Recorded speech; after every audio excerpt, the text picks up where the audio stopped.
to the Never Black and White podcast, and we are about to get this party started one more time. We've been on a journey on the early history of Islam, and this is the last segment that we're going to discuss in this. It has been a short discussion. There's so much to say.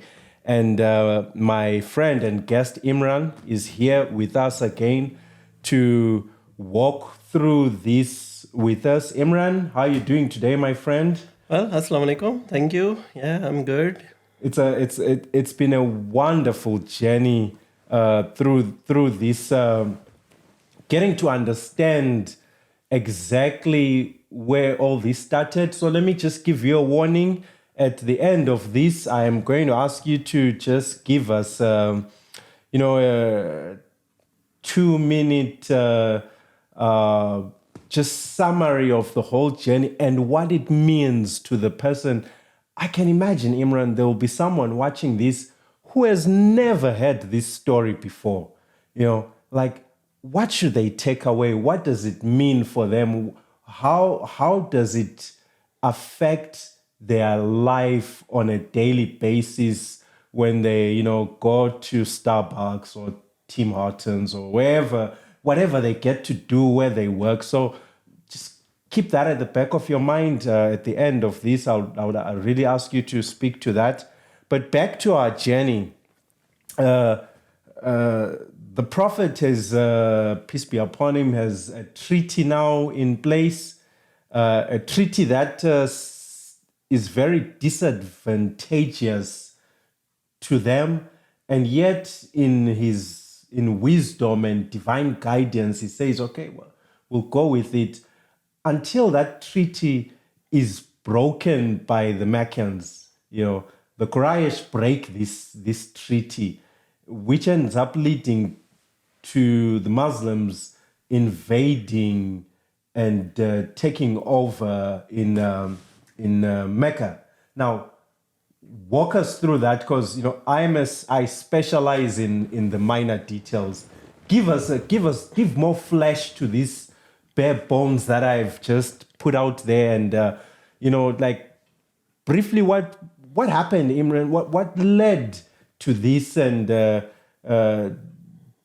this point where the Prophet Muhammad, and peace be upon him, and his followers end up invading Mecca? Well, Bismillah ar-Rahman ar-Rahim. Thank you again, Tanda. And yeah, as we discussed, like the Treaty of Hudaybiyyah and the last point in our previous episode. So, well, in first place, if we see that treaty seems like, okay, that is quite unacceptable thing. As I said, you cannot keep any Muslim if it is coming, to convert. So you should have to return back to Mecca. Yeah. And then if have to go back, that was like sort of, some of the companions felt it like quite personal. And they said this is a humiliation for us. I mean, we can't take it.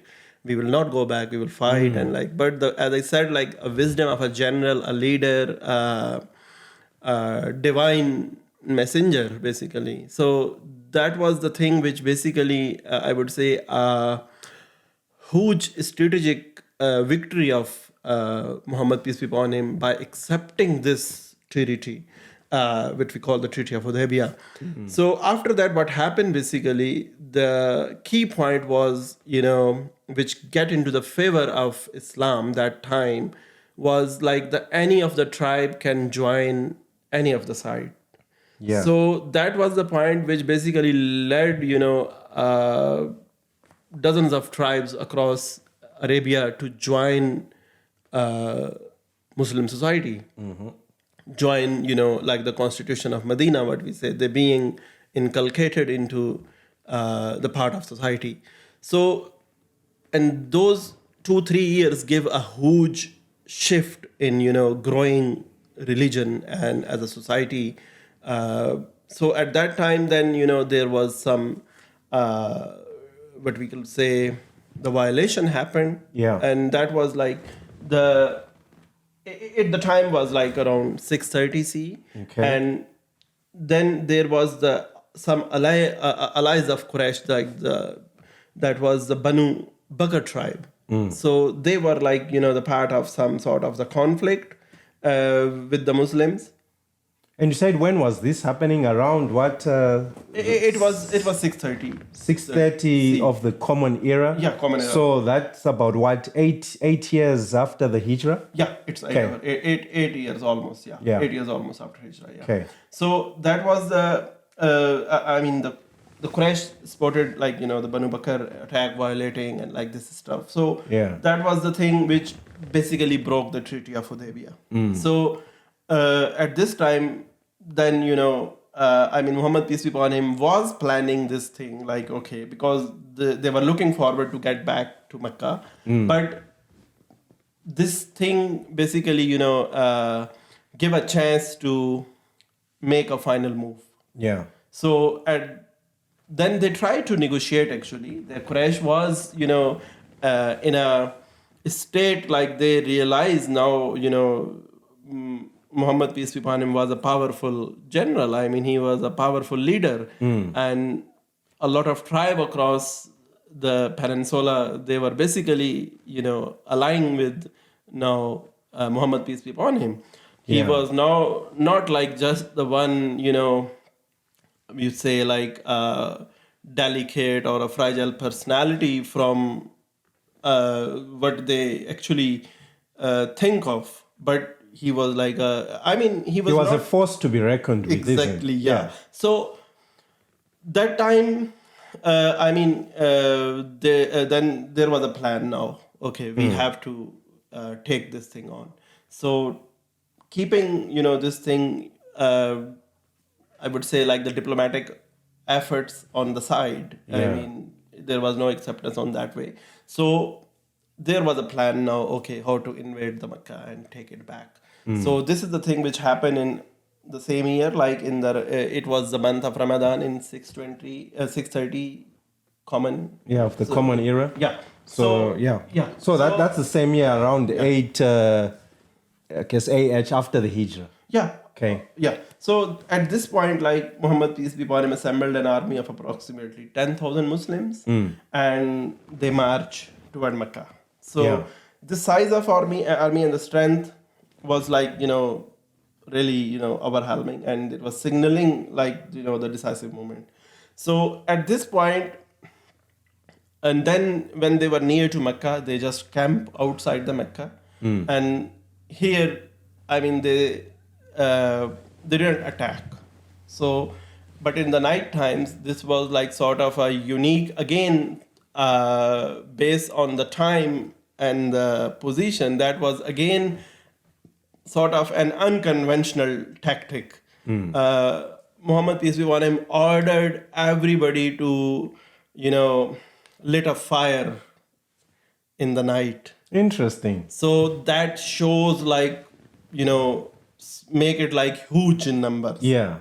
So then the Meccan was feared like, okay, like now we are gone. Yeah. So, and then they, send Abu Sufyan and the key personnel like of the Meccan society, the Quraysh, so they get back and negotiated like, okay, so and that time Abu Sufyan basically accepted the message. He surrendered and, became Muslim. So he became Muslim. Yeah. Yeah. So at that time, then, the Muslim army entered the Mecca peacefully. Okay. There was sort of little to no resistance. Yeah. There was no bloodshed, nothing happened like this. So Muhammad, peace be upon him, basically declared like everybody who can shut the door and can take refuge in, Kaaba, or take refuge in the house of Abu Sufyan will not be hurt. So that was, you see, like how this thing is being shaped up. Again, if you are going to take something, Yeah. you not have to be violent for no reason. Okay, if there is a resistance, like we see when the war happened, the big guys, being killed on the both sides. But when there was no resistance, then the strategy was totally different. Yeah. It was like a peaceful take back. Yeah. Because that was a moment of, you can say, a sense of big victory. Like in a common man perspective, you say it's a moment of pride and moment of achievement, like the place where you were being expelled and pushed, out of it. Yeah, a few years ago you were pushed out of this place, and now you are entering like a king, a general, leader. Yeah. So and you are treating them like, okay, you all are forgiven. So so are you telling me that Prophet Muhammad, peace be upon him, did not punish any of the Quraysh? Yeah. That right there Yeah. is significant, I think. That was the thing which actually, the one who not, came, we would say, in front, like, okay, not opposition. So anybody, as I said, like, or everybody who take refuge in their homes and like whatsoever who was. Like, if we see, if Abu Sufyan can get this status, okay, and if we relate back with the history, how he has actually reacted and he has, carried out all the things against Prophet Muhammad, peace be upon him. And now at this time, he was the one who basically lead this thing in a way, okay, I surrender, I accept your message, please forgive me. Yeah. So that was the thing which was establish a fact, like Islam is not the religion of war. Islam is not a religion of, being persecute others. Yeah. No. If you are, staying aligned, and there was no belief force. It was not like, okay, you have to shut up this thing and come to us. No. Just stay out of it. Yeah. And that's it. I think that's a very significant point that, my goodness, Mr. Director, I don't know what you can do to make sure that our audience really hears that, the way it was done really emphasizes that Islam is not a religion of violence or war. This was a very civil engagement, and there was no needless bloodshed. Yeah, like you see, I can say this thing like, quote unquote, Muhammad declaration of amnesty extended to the most of the Quraysh, even to those the bitterest enemy. Oh my goodness. So that was the fact of the time. Yeah. Like, Yeah. So these are the things which we can relate. Again, I mean, in the beginning, you said like how we can relate these things. This is the way. I mean, if we really understand the story. Yeah. I mean, being rejected on the belief, it's quite easy. But, being into the story, make it relatable, make it understandable, and try to be the part of the story. That is the thing which actually needs a little more courage, in my opinion, a little more of patience, a little more of enthusiasm to learn and understand. And then we can see, like, how couldn't we make a difference? Interesting. Yeah. I mean, this is the thing which is we need at this time. I would say maybe we didn't need this ever in the human history. I mean, today, the biggest thing which is lacking is the tolerance. Yeah. Yeah. I mean, tolerance and acceptance. You cannot accept, it means you are anxious. Yeah. You cannot accept, you are creating a depression. You are creating unrest. So this is the thing which I personally believe, like, really, if we can relate with this story, we can take on things responsibly. So there is so much support. You say that, Imran, and from my background, I hear you and I'm like, yeah, that exactly makes so much sense. And I see it in so many other places, like what you just said, Buddhism is also big on that. These things that bring us together, and these things that are kind of like the flag of our shared humanity, they're all there. They're all intact, and they like here we are, the prophet saying, look, you might have offended me, you might have been evil to me when I left here, but at this moment you are forgiven. But what is your purpose actually? Yeah. And what are the forces which are driving you? Because for Muhammad, peace be upon him, if we say he is operating in a far more bigger context. He was about to set up an example, a system of society, a system of victory, a reaction based on when you are in power. Yeah. How you are basically going to treat others. So that was, I would say, his wisdom and the divine will to make that happen. And then to carry it out in that way, to set up an example for, the general who is coming on, and see okay, if you are in power, you are a victorious, then how you have to behave. Yeah. I can tell you for a fact, Imran, that the world in which he was living in was not treating defeated people that way. Exactly.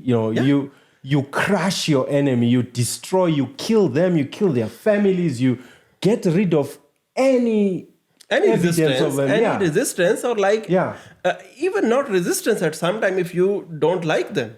Exactly. You have just to eliminate them. Yeah. But the Prophet doesn't do that. Exactly. So that was the difference, again, I would say, which the advent of Islam has made. I mean, that was the difference which actually, unite the people at that time. Yeah. Unite the individuals and make them a society. Yeah.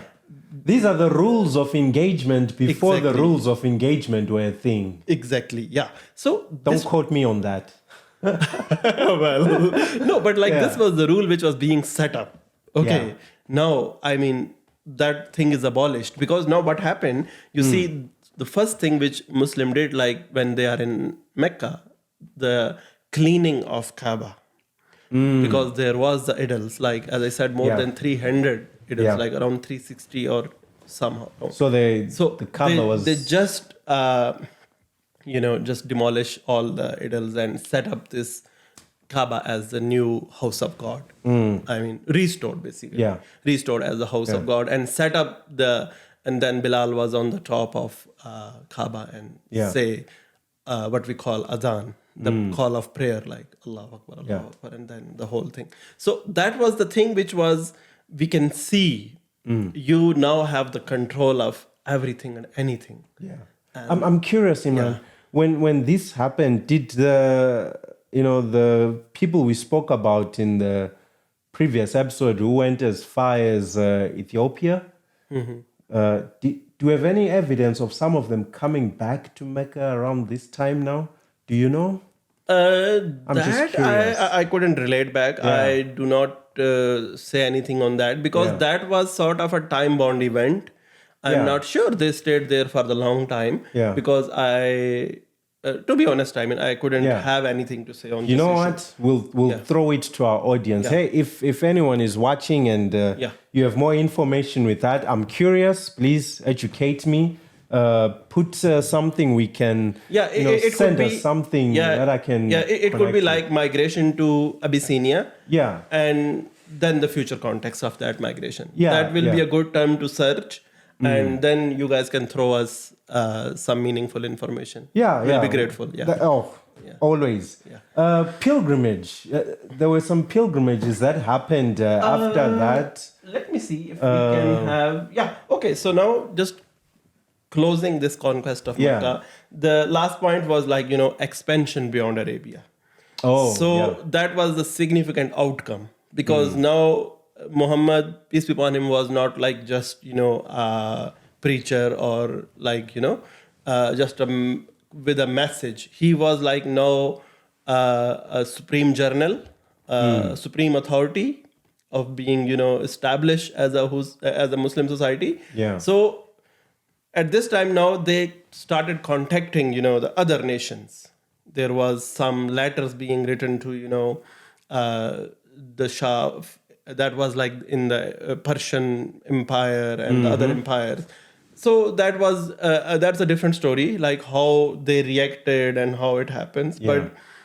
But this thing now basically, like you can say, the whole Arabian Peninsula basically was now under the leadership under the reign of his under the leadership of Muhammad, peace be Yeah. upon him. And so, in a nutshell, we can say the conquest of Mecca is basically set up completion like physically. So, the physically, basically, this mission was like, okay, now you have captured this land, you have set up a society, you have set up a constitution, you have set up a financial system, a welfare state model. I mean, so much so things that was now physically implemented in most of, the Arabian Peninsula. Yeah. And that was like, we would say, closing side now. So after that, I mean, we can say we can move to the final sermon. Before we go there, I'm curious. I have a bit of a naughty, curious mind. Okay. Throughout his career, did the Prophet Muhammad, peace be upon him, differentiate between his religious mission and his political mission, or were the two one? Did that differentiation exist? No. What do you think? Personally, I don't think so. What I have perceived and what I have accumulated so far, basically, that religious mission, in my terms, if I take this thing in a worldly context, that was a political struggle. So the two were pretty much intertwined. The spiritual journey was basically, what we see, that is the journey which happened inside us. I mean, if I want to correct myself in the beginning, I started from inside of me. Yeah. So that was the thing which happens, I personally believe, in the context of Muhammad, peace be upon him, as a child, what he has gone through, then as a young adult, then, being the companion of Khadija, then how the things being transformed over the time, okay? And then because as I said, the part of the belief is like, okay, this thing happened in that way. Okay, it happens. Yeah. But in the intellectual relatability, we have to see how that thing actually happened in a worldly context. So when I see this, the whole journey of Prophet Muhammad, peace be upon him, to me, it is like something, a continuous struggle and transformation. I mean, then there is, as I said, like there is a divine will along him, but that is the message, and the whole political struggle is basically based on that message. I see. Yeah. I guess it makes sense. Yeah. So the maybe it is. I should confess that this line that I'm trying to draw between the political and the religious, it could be that it didn't even exist. It even exists. Yeah. To me, it even exists because to it's me, something I have. We have made up pretty recently in time. I mean, that is actually, in recent times, what we have seen in the past history, things are totally, politically or financially motivated. Yeah. If people want to capture a land, there is a motive. And what is the motive? To expand their reign, to expand their power corridors, to get some resources. Yeah. Like in recent time, our beloved countries attack some places and see what is there. The oil is there. Yeah. And then we see like, okay, what is there? the gold is The there. gold is there. Yeah. They didn't Yeah, attack. it's an but- open secret, Yeah, by the way. they didn't attack, but they make slaves. Yeah. And then they say, okay, dig for us. Yeah. So this is the thing which is basically we witnessed in the recent history. But if we see in the context of Muhammad, peace be upon him, it is not even relatable. The struggle of Muhammad, peace be upon him, was based on first the internal journey Yeah. and to being self-aware and see like, okay, this is not okay. What is happening? And then make the changes accordingly. Yeah. And to make those changes, there was a divine will, which come across and come along with that message. Yeah. So basically, the implementation of the message of Islam, to me, it was a political struggle. It was a struggle which was being, diplomatically carried out, being, the war was being fought, the migration was being made. I mean, all the survival tactics were being taken, all the, the general tactics, the strategic moves, everything was there. Yeah. And it's when I said like, Islam finally give us a full package of life, a full code of conduct of life. So to me, it covers every aspect. I mean, up till this discussion, you can question me, but I'm confident like we have tried to cover like, Yeah. every single or small or the big event and the, like what according to, my knowledge and the time what we get. And we can relate this thing like at any point in time, we cannot question the integrity and, the resolve of Muhammad, peace be upon him. Yeah. It was quite pure, it was quite, targeted and be on the point. So the conquest of Mecca was basically, I personally believe, the resolution of this whole, the physical effort which was being carried out. Yeah. And now after this, we can see, when we will move into our further discussions and we will see how Arabian Peninsula, grow in future and then how and all the things get- changes that, Yeah. that take place. So- But let's talk about the pilgrimage because there's something important here that I don't want us to miss. It's that final sermon that, let's talk about the pilgrimage and that. Now walk us through that, Imran. Take us to that place, to that sermon, so we can get an idea of really who the prophet was. Yeah. Yeah. So now, there is a one Hajj which happened in the life of Muhammad, peace be upon him, and that we call, the sermon was basically delivered on the 9th of Zulhajj. That is the Hajj month in Muslim calendar. Yeah. So at 9th of Zulhajj now, every year the khutbah happened in what we call Yom al-Arfa. And Arafat is a place in Mecca, so where this khutbah happened every year. But at that time, Muhammad, peace be upon him, when did his Hajj and he delivered this khutbah, he was on a camel and then near to the Mount Arfa. So he started with this thing like, oh believers, oh people, not believers. So here, now we see the language. He is basically writing this charter for humanity. Yeah. He is not just saying, oh believers, or like he said, like, oh people. Because he said, like, now the one who is here. That was the closing remarks, by the way. But like, let us start with this. So he said, like, this month, this city, the life and property, anonymous is sacred trust. So for you, like everything, like this month, this place, the other Muslim, like everything for you is like, you have to respect. Yeah. You have to, you don't have to invade for no reason, like I mean. So this is the first thing, like every human being is basically sacred for every other human being. So that was the first message which Yeah. was conveyed.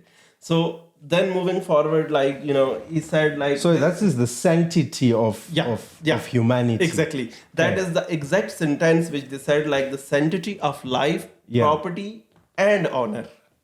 Beautiful. Yeah. So this is what we call the charter of humanity. This was like the farewell sermon, and this is starting from this. Like he emphasizes like on the sacredness of life, property, and honor. He declared that just as the day, month, city of Mecca were scared, so the sacred. So these are the things which we could say like to being establish a respectable and honorable relationship between the member of societies. Okay. And across the societies and be among the humans, basically among the people. So all humans are equal. This was the statement. Yeah. And then to make this like there is a narration like no black have any superiority on white, no white have superiority on any black, no Arab have any superiority on non-Arabs, no non-Arab have any superiority on the Arabs. This was a set for inclusiveness. Inclusivity. Inclusivity, That's what is... That is the inclusivity. I mean to say like how humans are equal. The only trait is like the God-fearing and your character. Yeah. That is quite interesting because I, from a historical perspective, I try and think of the setup in the demographics in Arabia at that time, and there are Jews there. Yeah. There are people of African descent there. Exactly, yeah. There are people from the Roman Empire. Exactly. Like there's so many people there. And like after the conquest of Mecca, like if you see the number of people who were attending the last sermon, it was like around 100,000. That is huge. Yeah. It was not like just, a couple of 100 people. It was like around 100,000 people which were attending this sermon. Yeah. And here is the prophet, peace be upon him, saying, hey, you're all equal. Exactly. And now here prophet says like, again, then he's coming back to the important point of the women rights, because the society of Arabia was not into that thing that time. So he defined says women's are your, responsibility. So now if you see in the Muslim culture, that thing is quite different from, the other societies. I mean, when we particularly marry someone, it means she is now our responsibility. Yeah. We have to take care of her, everything. Like food, shelter, clothing, whatsoever, emotions. Yeah. Everything is your responsibility. This is not something for granted. This is not something, being said like, okay, no, you have to do it. Yeah. It is not based on the partial sharing or, the sharing of, no, you have to do it. Yeah. This is like a religious obligation. This is the obligation. It has to be done. Yeah. Exactly. This is the religious and moral obligation in Islam. I like that one. It's a moral obligation. Yeah. Not the moral it's a religious teaching, but morally you are basically enforced to accept this. Yeah. And that is sort of part of the code of conduct. When you are marrying a woman in Islam, being a Muslim, you have to take care of everything. Yeah. So that is the thing which was I would say, that was just to relate. But then the law of inheritance was introduced and it was being discussed. Okay, you have to give them the right in that way. You have to take care of them. And you were being asked if you do not treat them well. You will be being asked. So be careful. Yeah. And then the slaves, they are your responsibility. Literally the slavery was abolished, but that time slavery was the norm and the custom, and it was the trade and like this. So, but they said be kind with them, and there was a sort of a welfare setup which were being discussed in that sermon, and tell like, okay, be careful, they are your responsibility. And then there was the prohibition of riba, the what we call the interest, that was being abolished. Said like, you don't. Oh, really? So you don't charge interest? Is that what it is?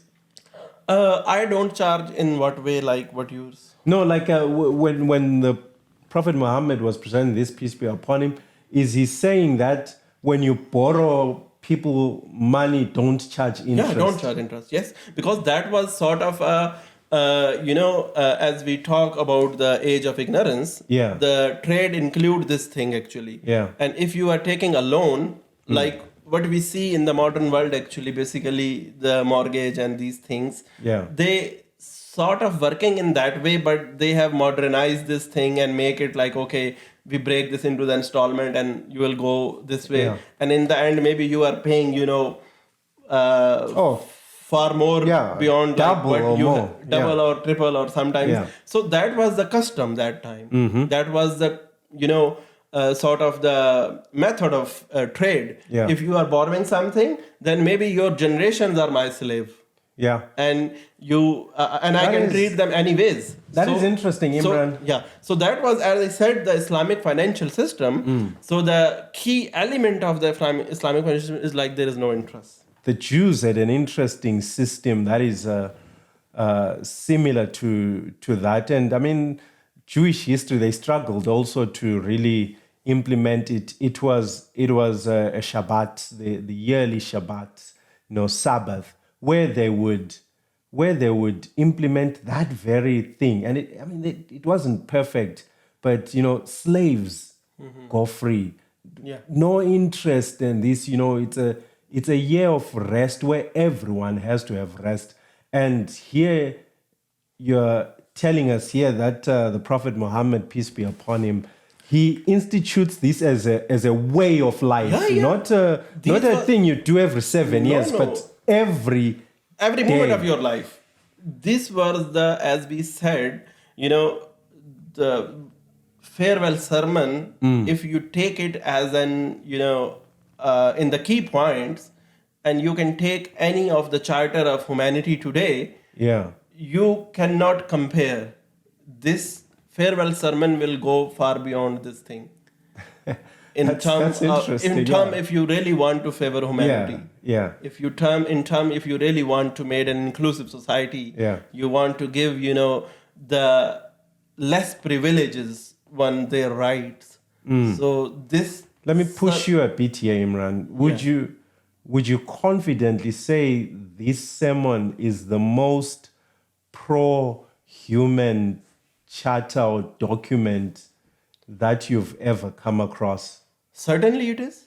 I believe it, like, as a human, as a Muslim, I strongly believe, like, if really you want something peaceful in the society, you should look back to this sermon.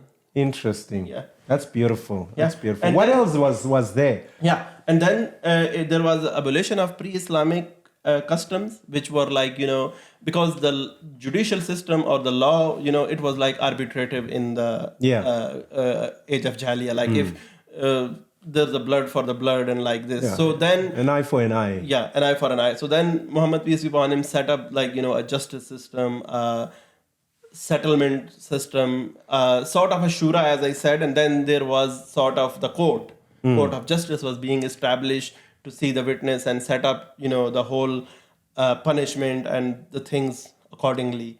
So it was not like just, okay, if somebody is doing something and you can just cut the head, no. So, from the personal revenge, things were basically taken to the court. That was first being established and being directed, in the last sermon. And then guidance on the Islamic faith, it was like, Muhammad, peace be upon him, said, like, I'm leaving two things in you. The first is the Quran, and the second is my Sunnah, which we call Hadith, being compiled. So if you will stick with them, you will not, go astray.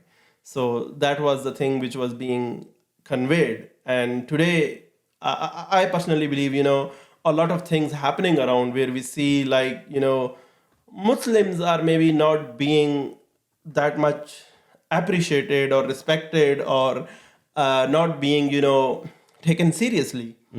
The prime reason, which I personally believe, is like, being away from Quran. I mean, if we can really learn, Quran and take the teaching of Muhammad, peace be upon him, seriously, so then you could Yeah. never go astray. In that sermon, Imran, correct me if I'm wrong, did the Prophet Muhammad, peace be upon him, also state that there will be no other prophet after him? Was that in Yes, same that sermon? I'm coming. Yeah. That was a part of this. I'm coming to that way. Okay. And then, like, accountability before God. I mean, that was like, remember, one day you will have to appear, and that was like about, you have to die, and Yeah. you have to, and then, the day of judgment. What is the part of our belief? It was like the indication. One day this thing will finish, and you have to be, questioned for your whatever you are doing, Whatever and you- being yeah. rewarded like whatever you did. So that was being directed and being told, like, there is authority. You are not just, free in this world. Yeah. So You'll have to answer. Exactly. At some So point. you are accountable Yeah. in hereafter, or My goodness, what a lesson! That I think there are Yeah. so many people. Yeah. I'll pick on the Yeah. people in politics who need to remember that you are accountable. I mean, that is something which is coming up, actually, Yeah. Then this was the thing, like, in the broader context, if I say, I mean, there is a one verse in the Quran we call Ayatul Kursi, that basically explains this whole thing, like, when, being the whole thing belongs to, Allah, Yeah. God, and He has given you this part of land, or, the part of power a little, to rule the people. So be careful. It is not something for granted. You are being asked. You will be, questioned. Yeah. And you should be careful about this. And there are very strict rule on this in the Islamic tradition. I mean, that is totally a different discussion, and we will go into that. So the last point was, like, the witnessing. Yeah. And that was the point when, Prophet Muhammad says, like, from the people, do you believe, like, I have conveyed the message? So then, the people who were present there, they said, like, yes. So then Muhammad, peace be upon him, raised his finger and, say, oh Allah, I have delivered your message and I fulfilled my duty. So then he says, like, okay, now I say, like, take this message to those who are not here. Yeah. So this is what, like, So that's the commission. exactly. So that's what I said, like, in the beginning. Yeah. Why we are doing this thing, or I am here, because I feel like something, I have to do. Yeah. So to Yeah. at least, give You're it living up to that commission. Yeah. So basically trying to, Yeah. the part of that thing. Yeah. So, yeah. So this and, was. and thank you, Imran, for sharing this, because this is a huge educational piece. It's so in line with what this podcast is about, and the visions and ideas of the MSc project. Like this educational piece where we magnify, simplify, and clarify these things, and this is. So thank you for your time. No, but I'm thankful for giving me this opportunity. Yeah. But so yes. Yeah. So maybe just before we round this thing up here, the Prophet didn't live long after that, correct? Yeah, it was like after several months, like when he came back, it was like because usually Hajj is the last month, and then after that we have start of the new year, Muharram, and in the Safar, actually, Prophet got short illness. Yeah. And then he passed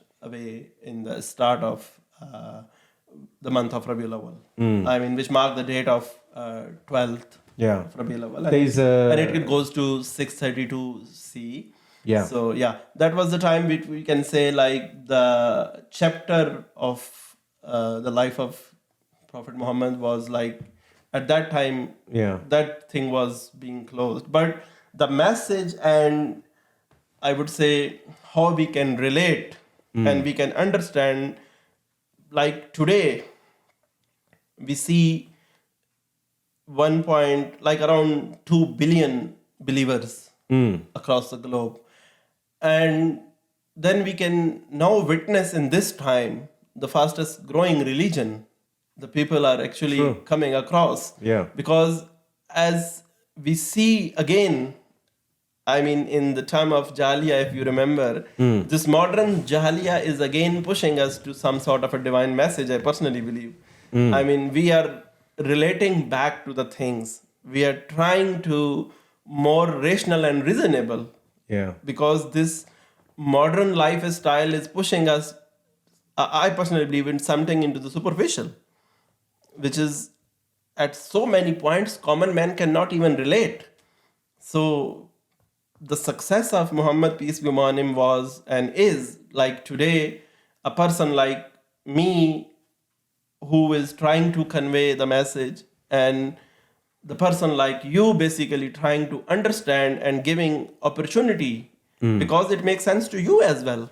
Yeah. I believe so. Yeah. Yeah. So that is the thing which I said, like the greatest success. The chapter was never closed. The life of Muhammad, okay, it was, ended, because as we believe and what we have discussed, in a nutshell, I would say, like Muhammad, peace be upon him, acted and, being transformed him like from an orphan to, teenage business explorer, and then a successful businessman, and then loving husband, and being into a spiritual journey, then getting a divine message and implementing and facing all the hardships, leaving his homeland, migrating. So much so is gonna happen. But what ultimately present us, when we talk about Muhammad, peace be upon him, is like his personality was, a symbol of, I would say, compassion, courage, moral value, Yeah. and sort of I would say, a military general, king. I mean, anything. Yeah. And everything like a human could be in a positive way. Yeah. Yeah. He really did that. Yeah. And he delivered a message. He established a society which basically changed the context of history of humankind. Yeah. I mean, in any case, if we see the things which are relatable to the advent of Islam and the personality of Prophet Muhammad, peace be upon him, I mean, that we can relate with the in the way like the positivity, impartiality, and a justice system given to the society, a new shape of humankind, a I new hear shape you. of human society. Yeah. I mean, and I mean, we can see the list of the persons who really impacted humanity. I mean, at so many places we believe it, like as a Muslim, but we can see at so many places he is listed on the top of the list. I mean, how? Yeah, he had a great impact Exactly. to the story of humanity as we know it. I mean, Yeah.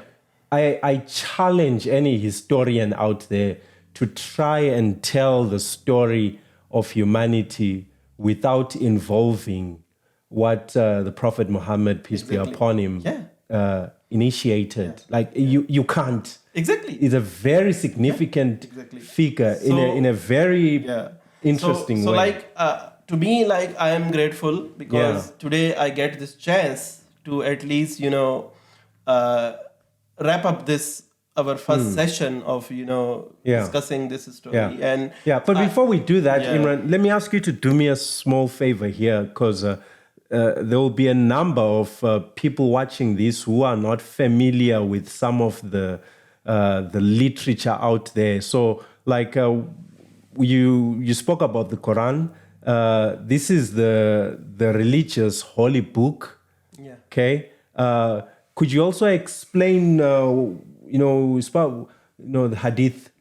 What is the hadith? Hadith is basically it was like the act of Muhammad, peace be upon him, Yeah. which were being narrated by companions, Yeah. and being compiled by the scholars in the early age, and they were published in like the different volumes and the different, there are different aimas, like Yeah. different scholars, like the most famous is like Sahih Muslim, Sahih Bukhari. They are like the compilation of the hadith. So there you can Yeah. find each and everything. Now, I mean, I would say if anybody is using internet, so this is, Yeah, you can just surf it out and Yeah. see like, okay, you can say like hadith by Sahih Muslim, Sahih Bukhari, or hadith, just simple. So you will see like what are the hadith. And when you say companions, that's another, inside term, if I can use it. That now, correct me if I'm wrong. When you say companions, we're talking about the people like Abu Bakr, people who were close to him, people who lived with him at that time. Like Ali will count as a companion. They were like the quite close. Very close. Yeah, they were like, what we call some, that is again a religious term, but like there were like some companion which were quite close, like we call them Ashara Mubashara. Like these were the 10 people which were being, given the good news of like being, going to heaven.